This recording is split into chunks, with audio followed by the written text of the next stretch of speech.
Signal Deep Clean ලොව අංක එකේ Tynex කෙඳිවලින් නිපදවා ඇත. On the 20th of June, an IMF delegation led by its chief of the Debt Capital Markets Division, Monetary and Capital Market Department, Peter Brewer, and senior economist of its Fiscal Affairs Department, Masahiro Nozaki, arrived in Sri Lanka for bailout talks with Sri Lankan authorities.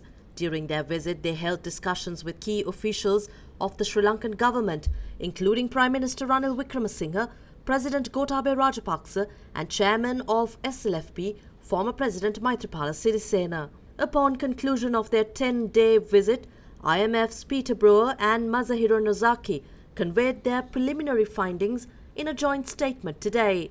The statement said that Sri Lanka, which is currently undergoing a severe economic crisis, is expected to see significant contraction in the economy in year 2022, while inflation is high and rising. They said that during the in-person visit, the IMF team witnessed some of the hardships currently faced by the Sri Lankan people, especially the poor and vulnerable who are affected disproportionately by the crisis. The IMF officials reaffirmed their commitment to support Sri Lanka at this difficult time in line with its policies. Brewer and Nozaki said the team had constructive and productive discussions with the Sri Lankan authorities on economic policies and reforms to be supported by an IMF extended fund facility arrangement, adding that the staff team and the authorities made significant progress on defining a macroeconomic and structural policy package. The discussions are expected to continue virtually with a view to reaching a staff-level agreement on the extended fund facility arrangement in the near term.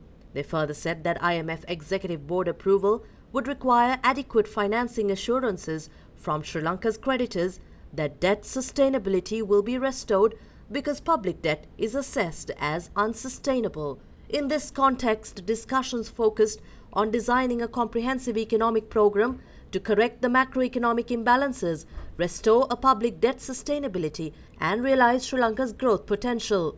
The IMF team also said that discussions advanced substantially during the mission, including on the need to reduce the elevated fiscal deficit while ensuring adequate protection for the poor and vulnerable. They said that far-reaching tax reforms are urgently needed to achieve the objective given the low level of revenues.